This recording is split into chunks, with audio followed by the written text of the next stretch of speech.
Let's start with today's themes analysis. आज का सबसे पहला टॉपिक है respect the health rights of India's children.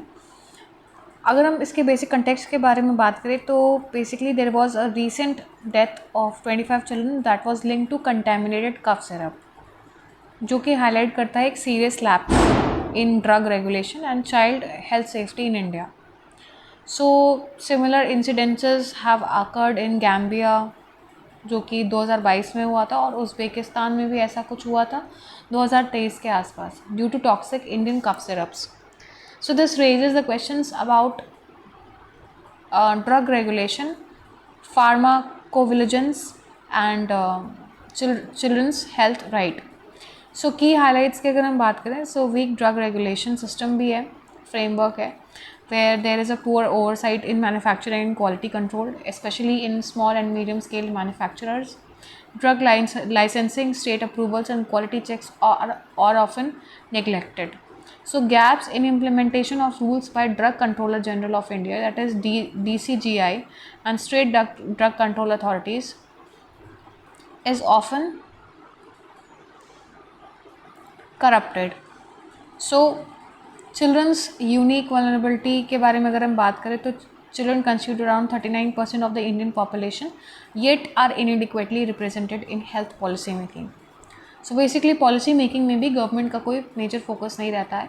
उसके अलावा drugs for children often modified from adult formulations without proper testing और safety validation. Also, there is a lack of pediatric formulations suited to children's physiology and dosage needs.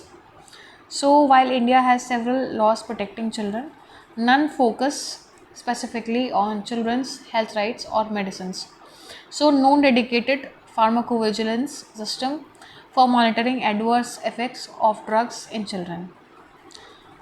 Where focus is needed to be, there should be holistic child policy, health policy, where there should be integrate medicine safety, nutrition, education and preventive health care. Also, there should be an implementation of Article 39 Clause F of Constitution, जो कि DPSP का part है, where it is stated that children must be given opportunities for healthy development. Pediatric drug regulation की भी बात की गई है. Mandatory pediatric trials for drug before the approval is to be mandated. Clear labeling and warnings for pediatric use. Introduce incentives for pharmaceutical companies to develop child-friendly formulations. Pharmacovigilance strengthening, continuous monitoring of the drug side effects in the children, active reporting by the caregivers and pharmacists, use of digital platforms for adverse drug event trafficking. So, what are the essential medicines for children? WHO's essential medicines list for children provides global guidance. India has not fully integrated this into the national drug policy. Introducing the EMLC would basically एक WHO का initiative है जिसे EMLC, that is the essential medicines list for children, बात की जा रही है कि इसे इंडिया में इंट्रोड्यूस किया जाएगा. उससे क्या होगा? There would be a guided procurement in the public health system and this will reduce dependence on unsafe और adult formulation. So what are the recommendations which have been given? There should be an establishment of dedicated national authority for children's medicine, integrate WHO EMLC into India's national list of essential medicines, strict enforcement of good manufacturing practices and mandatory pediatric safety data in all drugs approval. Also, there should be affordable pediatric formulations through public-private partnership, increase health budget allocation for children's preventive and primary health care. अब UPSC relevance में बात करें, so this is basically issue related to governance, polity and social justice and also with respect to science and technology. आगे चलते हैं next topic पे. Next topic है आपका the mirage of port led development in Great Nicobar. अगर हम इसके basic context के बारे में बात करें तो इंडिया बेसिकली प्लान कर रहा है to build a mega transshipment port at the Galathea bay, great Nicobar, aiming to rival the Singapore and Colombo as maritime hubs. So the project is a part of India's port-led development strategy, Sagarmala, and strategic maritime vision in the Indian Ocean. What are the key arguments against the project? सबसे पहले यहाँ पर economic अनसस्टेनेबिलिटी की बात की जा रही है, where the transshipment hubs need massive investment, long-term subsidies and consistent cargo volume, which Nicobar lacks. Competing with Colombo and Singapore is unrealistic given India's weak maritime logistics. Geographical and logistical constraints are also there. Great Nicobar lacks industrial and hinterland connectivity, has poor infrastructure and no local cargo base. So distance from the Indian mainland increases cost and limits the viability. उसके अलावा environmental impact जो कि पड़ेगा ही पड़ेगा वहाँ के ecosystem पे. The fragile ecosystem would be damaged from the large-scale dredging, deforestation and habitat loss. Also, they are talking about the strategic overreach. Though framed as strategic, it risks being a commercial and ecological liability rather than a defense asset. So basically, the Great Nicobar port project, exemplifies misplaced development ambition, overlooking the environmental fragility, economic feasibility and logistical practically. So India should prioritize sustainable and regionally integrated maritime planning over the symbolic mega projects. Next topic है आपका sanctioning Russia. Trump is seeking to bring Putin to talks by breaking his strategic will. So basically, this editorial discusses the Trump administration's renewed sanctions on the Russia aimed at forcing the President Vladimir Putin to the negotiating table over the Ukraine conflict. The sanctions target Russia's oil giants and seek to weaken Moscow's strategic and financial leverage. Washington's actions also impact global trade, drawing in allies and major powers like India and China, with ripple effects on the global energy markets. So, while the sanctions represent a tougher US stance, their actual effectiveness depends on strict enforcement and closing loopholes that allow Russia to continue selling oil, often at discounted rates. So, the peace cautions that sanctions alone may not compel Moscow to change course unless they significantly disrupt its strategic will. So, especially concerning control over the Donbass, Ukraine, and NATO's regional influence, the editorial concludes that peace prospects will improve only if the sanctions succeed in weakening Russia's determination on these key geopolitical fronts. Next topic है आपका ज्ञान Bharatam mission to ink pact with the institutes. So, if we talk about the overview, the Gyan Bharatam mission launched by the Ministry of Culture aims to identify, document, digitize, conserve and promote India's manuscript heritage. इसके बारे में ज़रूर आप ढूंढ लीजिएगा, notes बना लीजिएगा about the Gyan Bharatam mission because this is very important. So, it was announced in the Union Budget 2025 as a flagship cultural initiative. Implementation plan की अगर हम बात So, if we talk about the implementation plan, the ministry will sign memorandum of understanding, that is the MOUs, with around 20 institutions to act as a cluster centers and independent centers for the manuscript conservation and digitization. These institutes include the Asiatic Society, Kolkata, University of Kashmir, Hindi Sahitya Sammelan, Prayagraj, and Oriental Manuscript Library. So, if we talk about the basic structure, the cluster centers responsible for managing their own collections and up to 20 partner institutions. Independent centers manage only their own manuscripts. Digital integration की अगर बात की जाए, so this is a national digital repository that will serve as a unified platform for India's manuscripts data. Funding and monitoring की अगर हम बात करें तो mission provides financial and technical support released in 2 installments, that is 70% plus 30% based on the milestones and progress reports.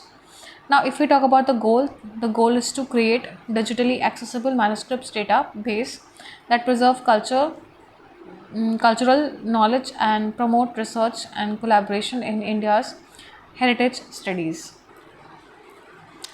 Japan's new PM commits to higher defense spend, ties with India and Quad. So, Taikachi said she looks forward to promoting Japan-India strategic and global partnership in order to promote the main pillar of Tokyo's diplomacy, a free and open Indo-Pacific. India is a crucial partner, says Assistant Minister. So, in a dramatic announcement, 3 days after she was sworn in as the Japanese Prime Minister, Senai Taikachi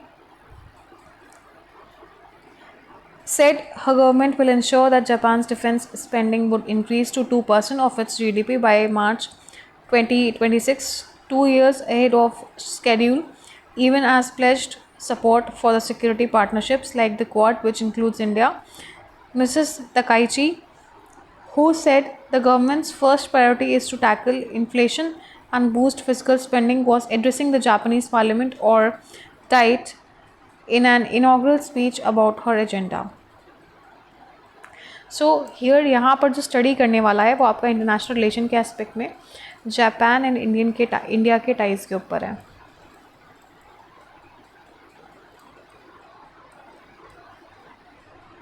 so this is about it. UPSC के relevance में ये जो leadership I है Takaichi की, वो किस तरीके से हेल्प करेगी and how is it going to boost the relationship between India and Japan with respect to defense ties and technology exchange.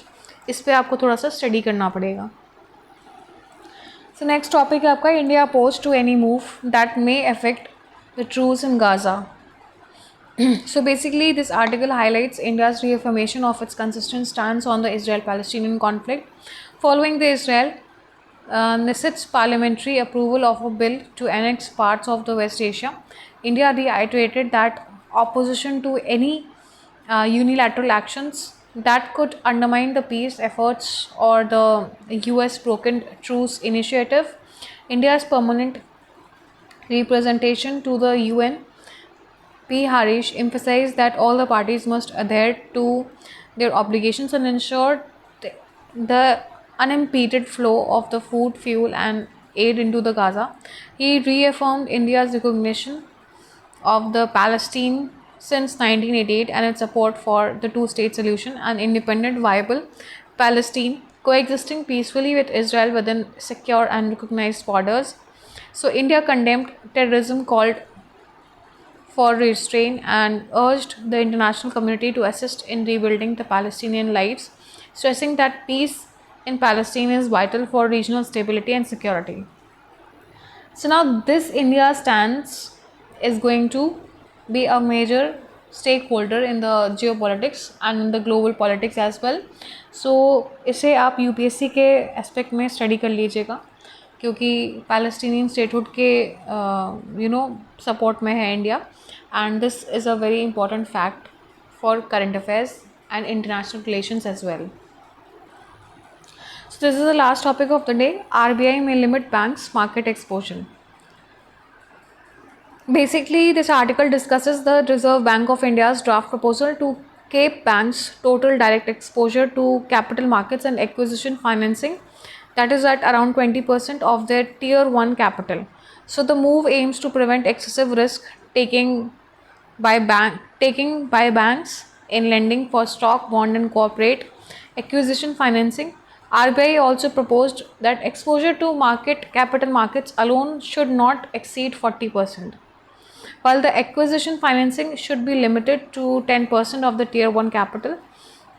These measures come after the RBI recently relaxed rules to boost bank lending for mergers, acquisition and IPO financing. Tier 1 capital refers to a bank's core equity, retained earnings and premium instruments that absorb the losses.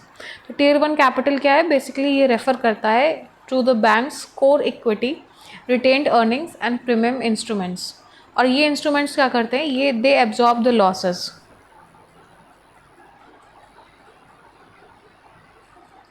So additionally, the banks can now lend against the equity that shares up to rupees 20 million. So the RBI also suggests revised risk weight norms for the NBFCs, infrastructure loans to reduce capital requirements for lenders funding large projects. So that's all for the day. Here I end my analysis. Thank you and have a nice day. I request you to like, subscribe and share my channel.